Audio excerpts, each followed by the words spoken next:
Voici Arthur Pernel. Ce jeune homme de 24 ans, originaire de Haute-Savoie, passionné par Zelda et Assassin's Creed, a intégré un G-Sup dans l'espoir de devenir un jour un véritable créateur de jeux vidéo. Et en fait, son rêve est déjà réalisé. Il a monté sa société Seven Wars Studios, a créé un jeu et en développe même déjà un deuxième. Mais le plus fou dans cette histoire, c'est qu'il est toujours étudiant. Ça, c'est Ecosia. Il s'agit du jeu qui a littéralement propulsé la carrière d'Arthur au niveau supérieur. Puzzle game original et inventif, mieux vaut laisser la parole au créateur si on veut comprendre de quoi il s'agit. Ecosia, c'est un jeu qui fonctionne sur mobile et tablette. C'est un jeu où un petit robot doit dépolluer des planètes qui ont été déjà polluées par l'homme. Et au niveau des mécaniques du jeu, on retrouve un jeu de réflexion un peu comme les Lemmings. Globalement, c'est un jeu qui est destiné aux jeunes de 12 à 25 ans parce qu'il y a à la fois ce côté un peu mignon, mais aussi des puzzles qui donneront mal à la tête aux plus vieux. C'est ce qu'on appelle une description claire et complète. Et pourtant, il a quand même oublié de vous dire que le jeu a déjà été téléchargé plus de 40 000 fois sur Windows Store. Mais l'histoire d'Ecosia, tout comme celle d'Arthur, mérite qu'on la raconte depuis le début. Alors on va appuyer sur le bouton Reset et tout reprend depuis le départ. Arthur est donc étudiant en dernière année à un G-Sup, et cela fait donc 5 ans qu'il engrange ses points d'expérience dans les locaux de son école. J'ai eu beaucoup de responsabilités, mais celle qui m'a notamment le plus intéressé et qui a été la plus importante, c'est d'avoir été directeur du Labo Games, de l'avoir créé sur un G-Sup Bordeaux. Donc je suis le directeur depuis ma deuxième année, ça fait 4 ans maintenant, et les 2 dernières années avec mon collègue d'IRLab Julien Noble. Donc le but du Labo Games, c'est tout simplement d'apprendre aux étudiants à développer de manière ludique, donc en créant des jeux. Et on a eu la chance depuis 4 ans d'avoir pas mal d'aventures. Donc beaucoup de projets qui ont été présentés à l'Imagine Cup, des projets qui ont été faits en partenariat avec la mairie de Bordeaux ou d'autres projets. Ça a fait vraiment de belles aventures et on est passé de 8 membres il y a encore 4 ans à maintenant le labo qui est le plus rempli, un G-Sup Bordeaux, entre 35 et 40 membres. Mais ce n'est pas avec le Labo Game qu'il fait son meilleur score. Si on regarde son vidéo, on peut voir qu'Arthur effectue carrément un stage en tant qu'adjoint à la direction un G-Sup Bordeaux. En gros, il n'a même pas terminé tous les niveaux qu'il fréquente déjà le boss de fin.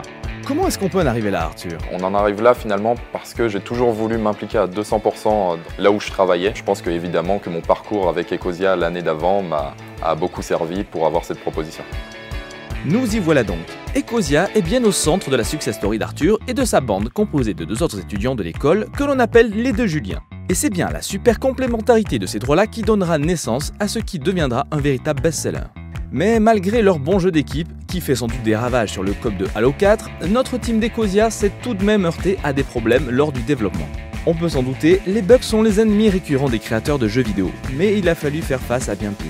On a effectivement eu beaucoup de bugs, mais par contre quelque chose qu'on a eu comme difficulté, c'est qu'au départ on n'était pas du tout parti sur cette idée-là du jeu. On a complètement abandonné l'idée alors qu'elle était déjà faite pour repartir avec une nouvelle idée. Donc du coup c'était quand même un sacré challenge parce qu'on avait déjà un jeu qui commence à être fait et on a finalement tout cassé pour recommencer à nouveau quelque chose qui nous semblait mieux pour le joueur. Tous ces efforts, Arthur et son équipe les ont fournis dans un seul but. Se faire remarquer à l'Imagine Cup, la plus grosse compétition internationale d'étudiants en jeux vidéo organisée par Microsoft. Ecosia s'est confronté à un nombre incalculable de concurrents provenant de plus de 124 pays.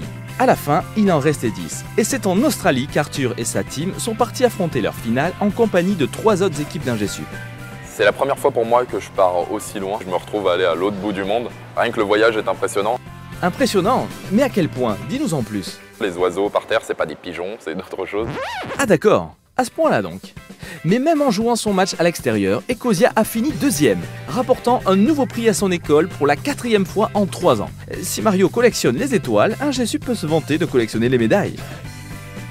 On pourrait penser que l'histoire s'arrête sur cette belle victoire en Australie, mais ce n'est pas encore l'heure du game over. De retour de son périple et médaillé d'argent, Arthur revient à Bordeaux avec de nouveaux alliés dans ses contacts et la bonne idée de créer sa propre société. Idée qui lui a été soufflée par un certain Jean Ferré, responsable influent chez Microsoft. Encouragé également par ses enseignants, il réaménage simplement son emploi du temps pour faire face à ses nouvelles responsabilités professionnelles. Seven Wars Studios est né, et c'est à un G-Sup même qu'il établit ses locaux.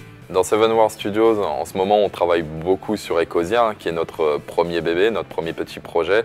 On travaille aussi sur une autre partie, sur du service pour des sociétés, donc à la fois du portage d'autres jeux, de la création ou de la gamification de projets. Ça, c'est une autre partie de la boîte aussi. Mais vu le parcours de notre héros, il n'est pas envisageable que ses ambitions s'arrêtent là.